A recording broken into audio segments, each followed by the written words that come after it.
have a guest from the practice field, straight up the practice field. Happy to have Bills defensive lineman Jordan Phillips in studio with us. Hi, Jordan. Thanks for coming by. We've had you here before. Thanks for thanks for having me, guys. How was it out there today? It looked windy. It sounded windy, too. It was a nice Buffalo day. Which isn't saying much. So it was windy, yeah. Yes, it was. Hey, it's great to have you here. We've been talking about you a little bit on the show, and it all started back, I think, October 1st. We had one of our better guests is Andy Benoit, who writes for Sports Illustrated, wrote for Sports Illustrated. He does a ton of film studies. Steve knows him. He's a credible film reviewer, right, from an amateur, right, standpoint. Steve, would you agree? Oh, yeah. At any rate, Andy He takes Benoit, it seriously. Yeah, he takes it. Andy Benoit came on and said, of all the Bills' defensive tackles, and everybody had been playing well, he said, you were the best. Can I play you the soundbite? This is Andy Benoit from 3 weeks ago talking about our guest, Jordan Phillips.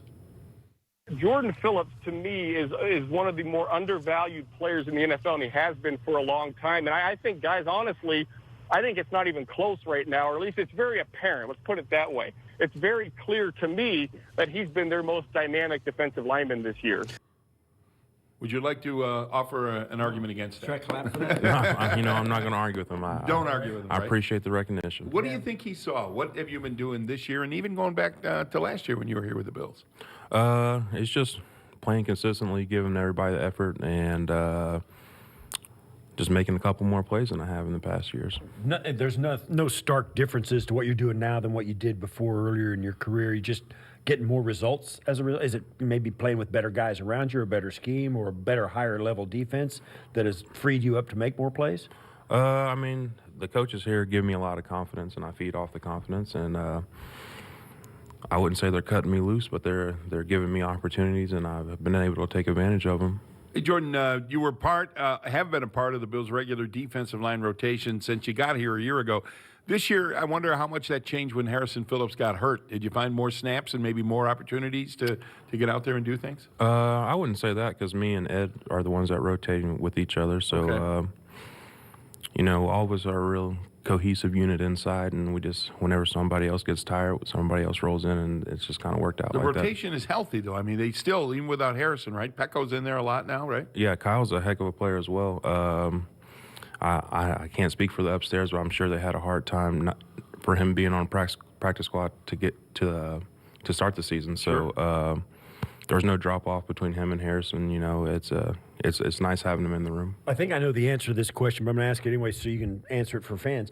Everybody out here, this trade deadline's coming up. And tell us how the attitude of your locker room about whether the Bills need to make a trade or whether they don't. Tell us the attitude of the players in the locker room towards a trade being made.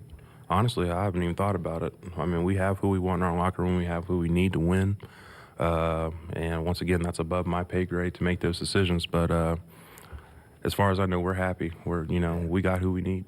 Tell me about the Tennessee game, your kind of a breakout game. Going in, what did you think about that game? Did you have a premonition that might be a big afternoon for you? I didn't, actually.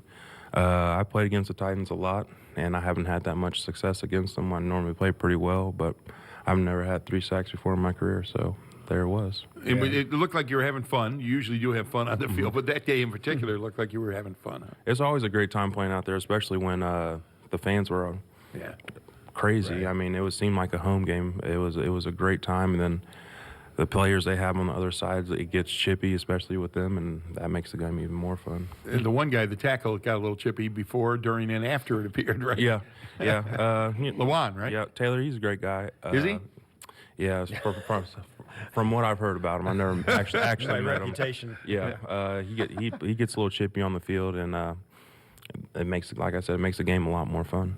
Yeah, you came out of that thing. There was a chirping contest back and forth between the offensive line, or their offensive line, and some of you guys on defense. And he kind of ganged up. He said something about somebody, and then all the guys kind of ganged up on him on Twitter. Mm-hmm. It was kind of funny to see. I didn't see anybody coming to his aid on his side. Did that happen? I couldn't tell you, but I think Ed said it earlier. When you get one of us, you get all of us, and that's the best thing about our locker room. It doesn't matter what it is, doesn't matter where it's at.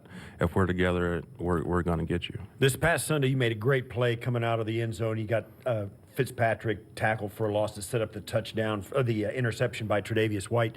And I got to ask you as well, that their offense, you knew going in there probably that Ryan Fitzpatrick is problem at quarterback. He's a really sharp guy, and whatever's there, he's going to take and he's going to get. So you knew that. Well, I mean, he was going to give their best effort. yeah, I mean, Fitz is a 15-year vet. Went to Harvard. He's a smart guy. He's been in the league for 15 years. He knows what he's doing. As soon as they made that quarterback change, we knew it was going to be a lot more difficult of a game. And he does. He's either going to throw for 400 or throw 4 picks. And, Right. you know, he had another one of those good games, and nobody was surprised about it besides the people that didn't know what he could do. We talked a little bit about the play, but it was a huge sack. 2 plays before Tre'Davious interception. But it wasn't a sack, right? No. What's the deal with that? We're turning it in now, so hopefully they'll change You deserve it. that sack. Yeah. I hope so. What was he going to do? He wasn't going to run it. No. Right? He was going back to pass. Yeah. How did you burst through there so quickly, though? What happened? Was there a breakdown up front for the Dolphins? Or? No, it was a pretty easy read. They gave me a big A gap, and I saw Nick O'Leary motion across. And most of the time when that happens, I'm going to get a wham block, which is the fullback coming back to get me. And I'm supposed to run upfield, but I just beat him clean. So easy play. Your quickness surprised him, perhaps? Or? I think so. I do, too. Yeah. Give us some early thoughts about the Philadelphia Eagles, where they're at and what they look like offensively. You know, they're explosive. They live off explosive plays. Wentz tries to take shots downfield. They have a great O-line. It's going to be a big challenge for us this week. They have some great receivers as well, and they have a heck of a defense, so it's going to be fun. How much do you guys get wrapped up in who's going to play for them, their injuries, especially on the offensive line, of who your exact guy is? Or they may shuffle it around because of the injuries, that kind of thing. I mean, of course, you take a look at it, but the message here is always it's about us. Mm-hmm. We dictate everything, and that's what our mindset's going into it. Doesn't matter who's playing, who isn't playing. We're going to go do what we do. This week, game 2 of a 3-game homestand, back to back to back. I would guess that you love playing at home maybe more than many of your teammates. It's just a great place to play, and you seem to enjoy it. I mean, anytime you can get the fans into it, it's a different ball game. It takes out the hard counts.